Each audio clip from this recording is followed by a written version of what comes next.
We'll now move to our next panel and discussion. It's entitled Research, Learning, and USAID Programming, the Role of U.S. University Research Partners in Generating Evidence. And leading this panel, leading the discussion this afternoon, will be a very distinguished individual, someone that I think you all know very well, Dr. Rob Bertram, who is the Chief Scientist in the Bureau of Food Security here at USAID. Dr. Bertram, you have the floor. Well, thank you. Thank you very much, Dr. Keenum. And I think it's fair to say that a lot of what we've been doing today is hearing about evidence and talking about evidence. And we're going to stay with that theme now and develop it further. In thinking about this, and you'll see from the title, which is the role of the U.S. University Research Community, and which is a special place in the mandate of BIFAD and a special place in the relationship, what the United States brings to our overall food security effort.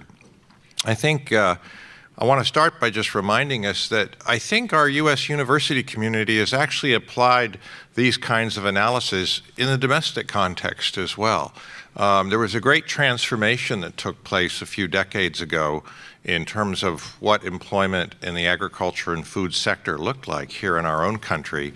And many universities did a lot of analysis and a lot of learning about trying to guide their own capabilities in terms of how they prepare a workforce that employers wanted. And it remains to this point an area where students who attend these programs in U.S. universities find jobs. It's a great sector to work in here domestically.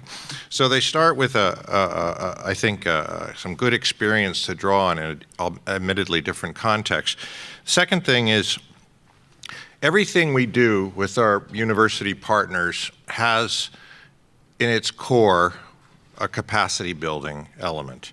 That's what makes them special. I mean, we seek that everywhere, but universities in particular bring that because our work is done collaboratively. It's not just an American scientist going over and studying a situation. It's American researchers learning together with counterparts. And by extension of that, institutions matter because those counterparts fit somewhere in their own context. So as we think about the kinds of admonitions we get from Ambassador Green, our administrator, who tells us, we're supposed to be finding a way to work ourselves out of a job. We're supposed to be finding a way for others to do more. That's very much in the warp and woof of the university programs that we're going to be thinking about here.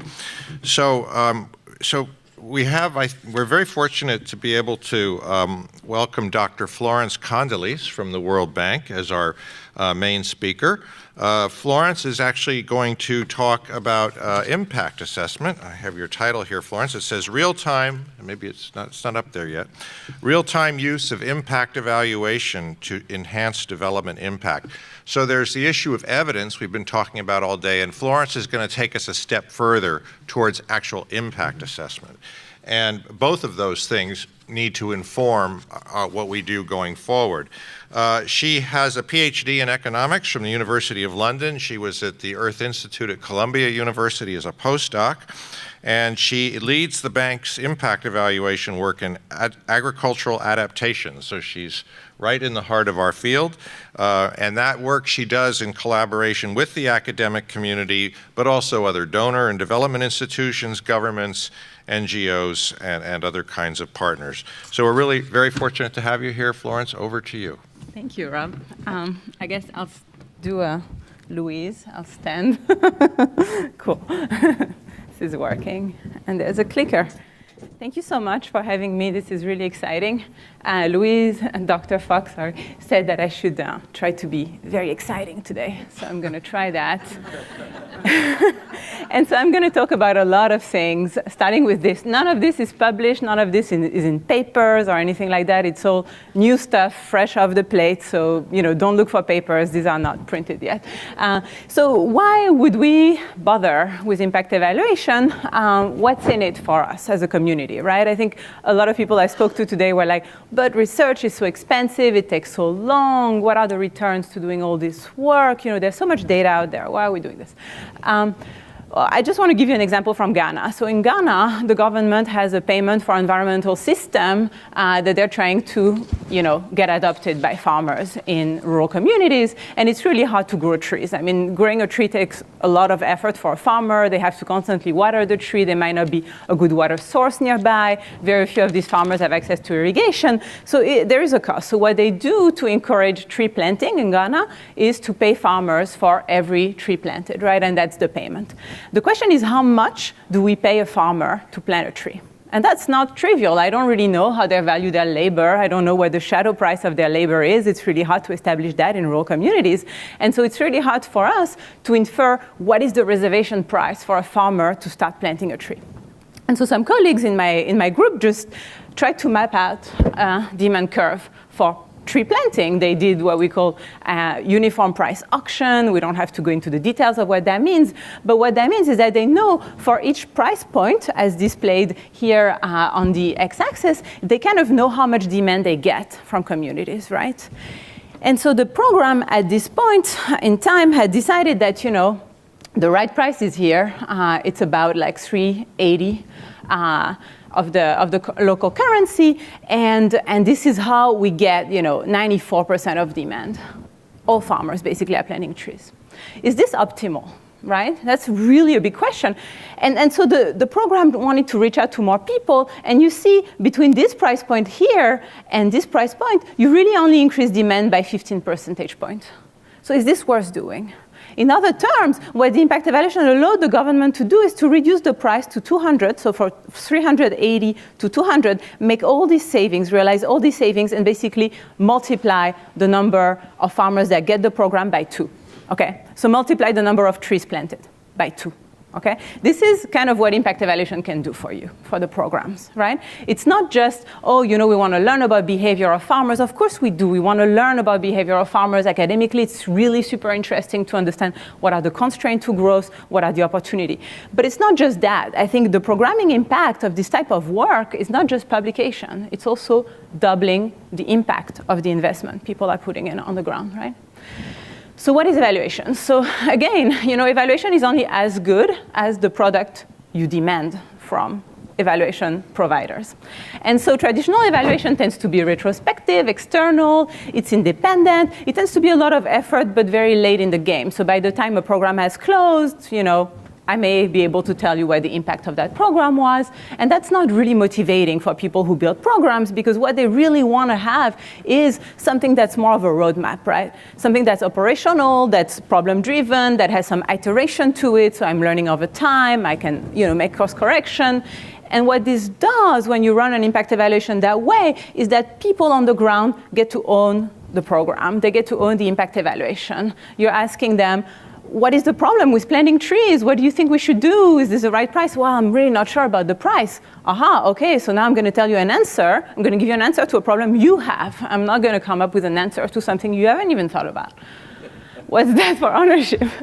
So that's the simple idea that we try to put on the ground. The team I work with at DIME in the research group of the World Bank, we do a lot of those. We start by identifying problems with policymakers. That includes people from our operations, from NGOs, from any type of donor organizations, governments on the ground, everybody, the farmers. We test alternatives to the problems that people have. They want to fix a problem. What are the ways they think about? And we test those ways. We compare them. We have different, what we call treatment arms. And then we adopt the solutions that work. The global outreach that we have is really wide. I'm going to really focus on to one country, everybody's going to have the Black Panther moment of when, they zoom into Wakanda, we're going to Rwanda. So, sorry, I tried to put a video in, but I couldn't do that. So I'm going to go very specifically into one case study that I think is very interesting. Is also not at all published. It's really something that's ongoing because we're doing this very closely in collaboration with Berkeley. And UC Berkeley, I mean, a lot of people in the room are graduates from UC Berkeley or professors and have contributed to this particular department in AgriCon. I have a lot of my co-authors in that department. And what that means is I work very closely with the student community, and it's really a great team of people. And so I just want to tell you how these skills are used and built and how they contribute actually to the public good of global development. So we have a very ambitious learning agenda in this project. I'm going to narrow into one particular aspect, which is irrigation, and tell you a little bit how that relates to all we have talked about today about youth labor market and opportunities. But basically, the agenda is very broad. It goes from understanding constraints and returns to technology adoption. We have done a number of studies on that during this program. We have increased demand for extension services, increased input use through the use of these RCTs. And then what we are working on at the moment is use and sustainability of irrigation. We also have road connectivity and market access within this partnership, and land management and optimal farm size. I'll return to that a little bit at the end. But I really want to tell you something about irrigation, because this is sort of the thing that nobody ever studies.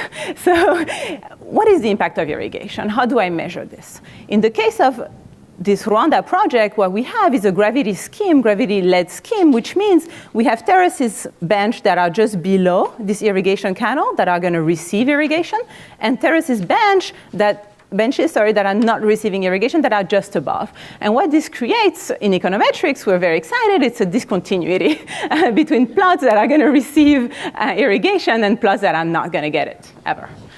It's really hard to move water up, so that doesn't tend to happen.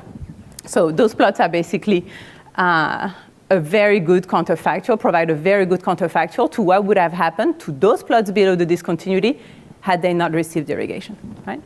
So what we did with this team of researchers is that, so these are the boundaries of these schemes. In black, you have sort of the canal lines. So we dropped some points. We sent enumerators to those points. They went and sort of demarcated the plots that corresponded to these geo points.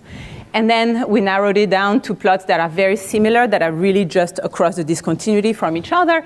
And that provides a counterfactual study, right? So in green, you have the plots that are receiving water from the irrigation, and in orange, those that will not. And so when we do that, that allows us to basically look at the impact of this thing. And what we find is that, and this is really aligned with Tom's Reardon's points on, what happens when you move to a sort of higher intensity cropping system. I'm going to tell you a bit what happens in this case. Basically, what irrigation does for these farmers is that it enables them to switch from subsistence crops to high-value horticultural crops.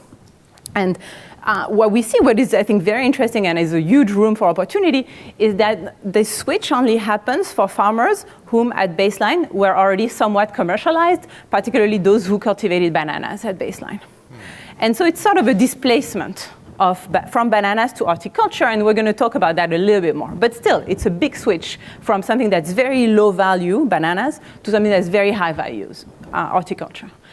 But what this does also is that it completely intensifies the production system for these farmers. And so these farmers basically start to use a lot more inputs. Input use is much more intensive on these benches, and it creates jobs. Those farmers, because it's much more labor intensive as a cultivation mode, they start to hire about 200 days per hectare of farmland, which is basically 46 days of hired labor per hectare if you kind of use the number of hours a typical farmer works. And those inputs, so now I've put the inputs here, are really so small compared to the benefits of this irrigation. So these are the earnings and the yields that these farmers are getting. Again, in green are the treated, and in black are the control. Basically, this increase in input use is so small. And what irrigation does for farmers is that it doubles their earnings.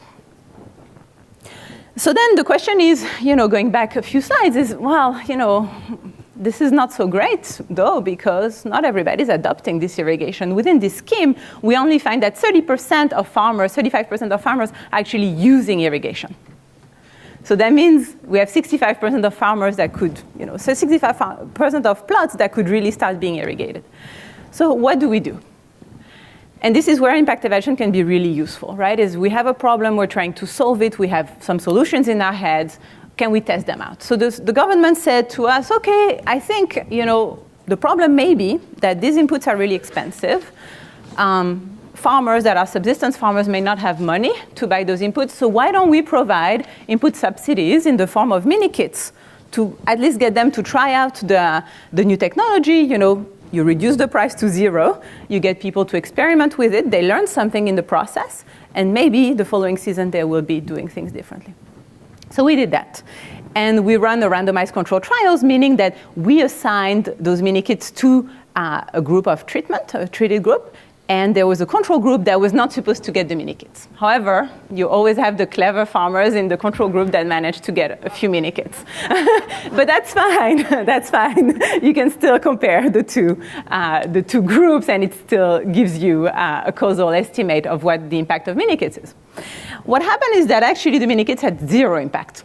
Horticultural use did not change at all as a result of the mini kits. All it did is that it displaced,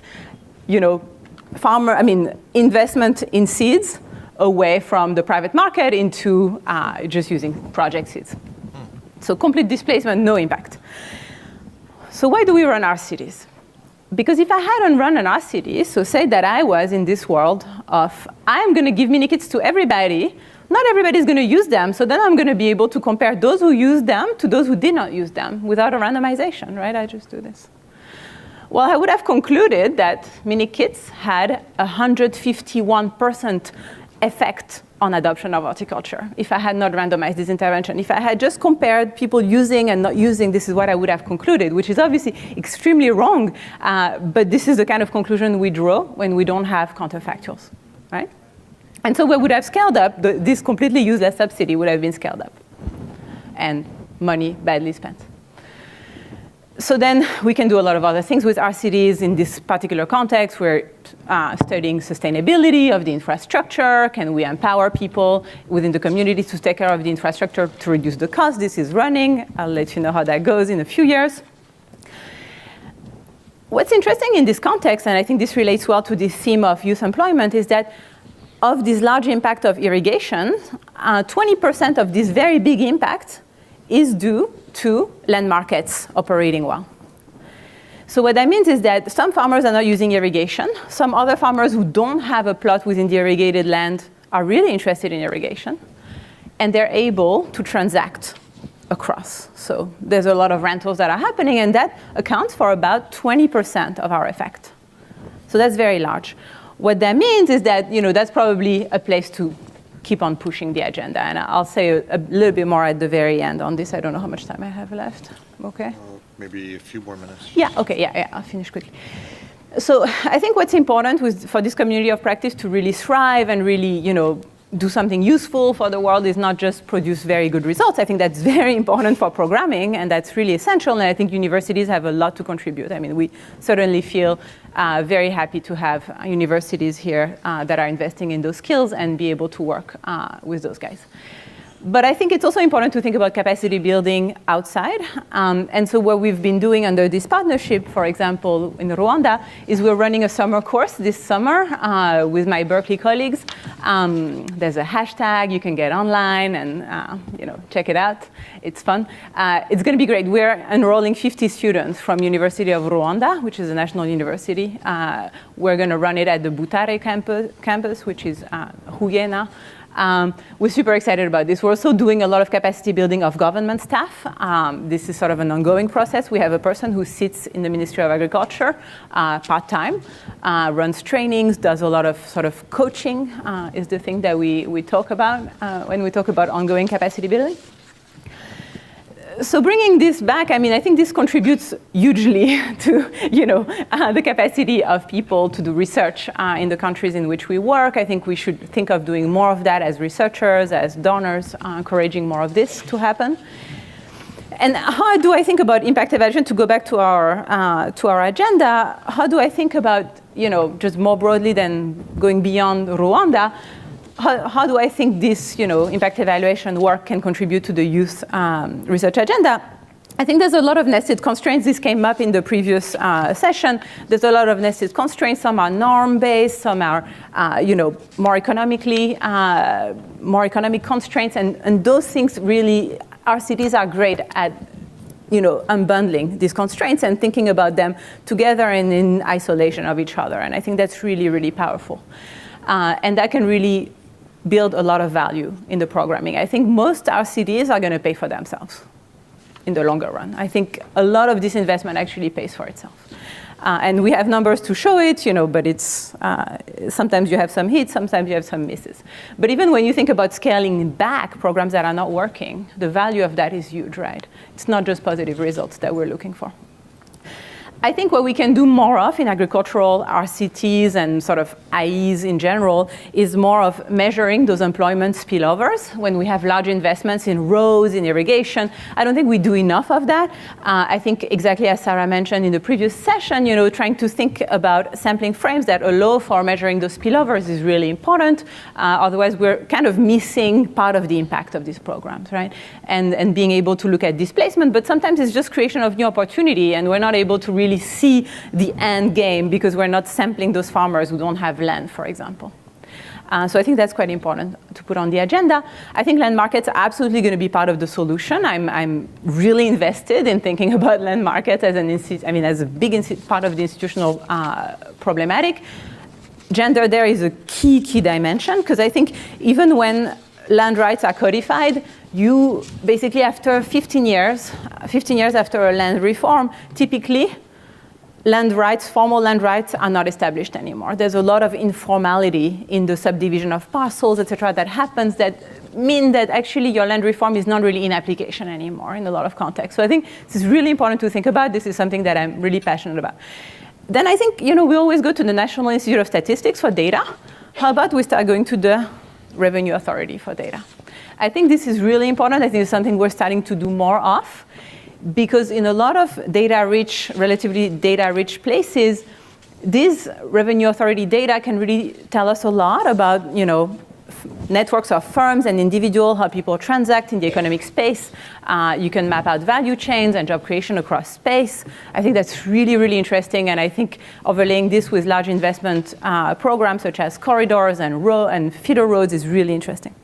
And then I think, I've done a lot of work on extension programs. I just, in the interest of time and bandwidth, I don't think we should talk about that. But I think there's a lot to be done, particularly on the gender dimensions, the youth dimensions of this extension program, so that they really actually know who their target is, and the use of ICT in doing that. I think I agree with some of the panelists earlier who talked about that. That's it. Thank you.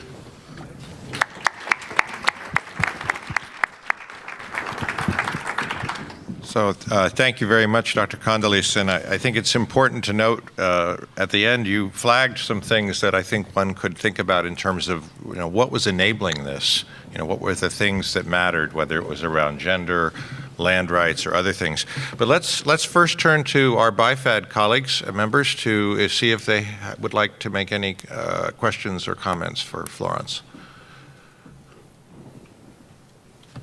Mark, thank you. With regard to the RCT, could you discuss any of the asset accumulation process that was involved there, and on both sides of that? I was intrigued by that. Okay, let's take another one. Just a broader question that actually might be for you as much as for Florence. What is the state right now of the evaluations of our investment in Feed the Future? We're talking about evidence building.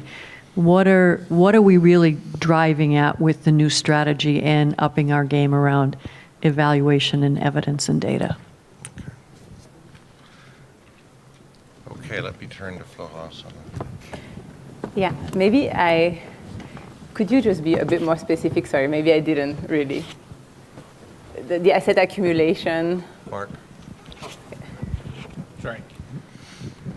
Well, I was actually interested in the capital formation process involved there, and so I missed something in the dynamics of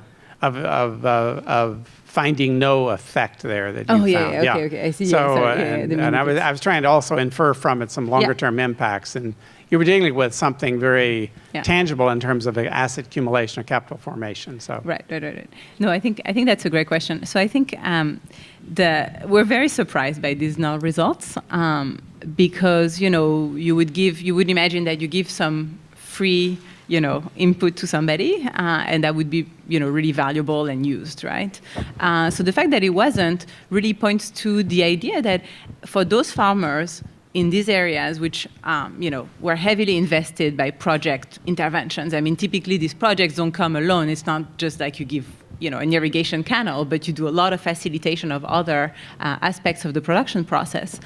And it really doesn't seem like access to inputs or the price of inputs had been sort of the constraint, which makes sense if you see the kind of relation of the input investment that you have to put in with regard to the actual, returns to this input use. It's really small. So the idea is not that farmers didn't necessarily have the capital to get started, it's more that they may not have wanted to do it. It's for a variety of reasons. It may be, something like risk aversion, that, they didn't want to devote so much of their labor to this activity that's highly uncertain, and giving them sort of a package to demonstrate was just not enough at this point. They probably are selling their labor. I mean, there's more labor sales on the off-farm. Yeah, exactly. So I think we're still trying to understand. We're probably going to run a couple more RCTs to understand really what's going on.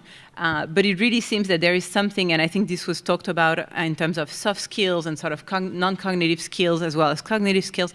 There is something about commercial farmers. It's the same thing as micro-entrepreneurs. There's something about the miracle of microfinance that only really works in building productive assets for people who were already involved in some productive activity, but just kind of dropping cash on people doesn't turn them into entrepreneurs, and that's sort of what we seem to be seeing. It's really puzzling, Thank you. I'm going to wait to come back to Pamela's question for the wrap-up, but other questions from the audience? Gentleman here.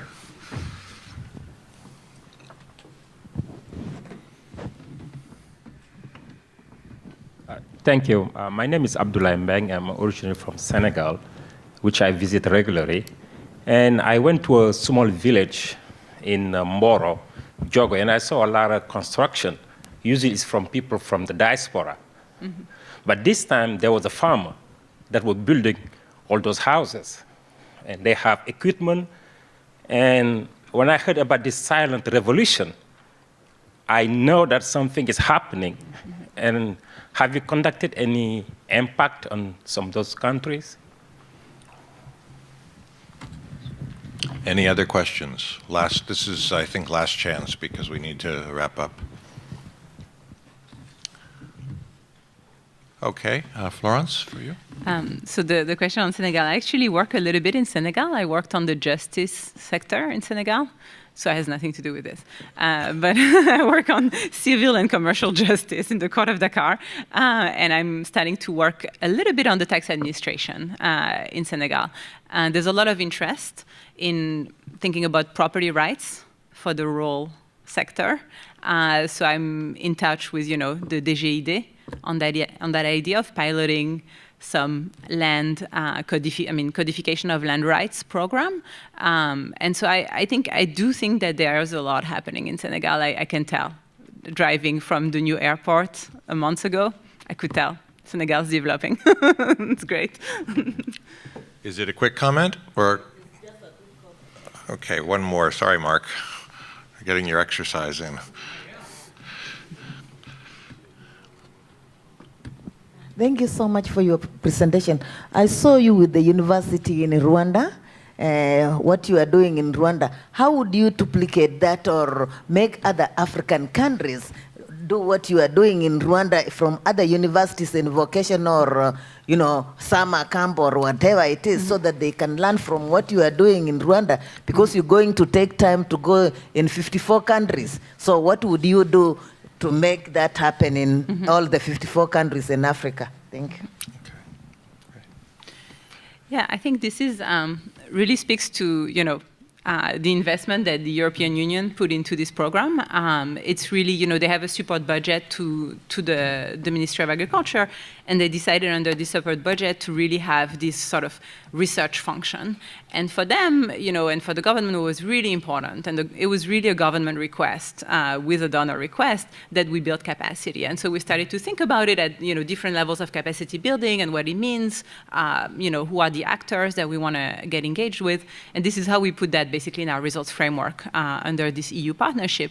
I think for donors, it's really important to demand this type of work from researchers. I think a lot of us are excited about doing this, but we don't necessarily feel like it's our mandate, or I think it's actually a really good place for donors to come in and say, look, we think that this is important, and I'm happy to finance all this research. It's really important to us, but it's also important that there is something that is transferred to the local universities. And so talking to the university, it was clear that there was a gap in their syllabus, that these type of tools were not taught. There was huge appetite. So now this is snowballing. We're actually doing this in Mozambique probably next year. And I'm sure there'll be more of these. I think we will end up covering a lot of space.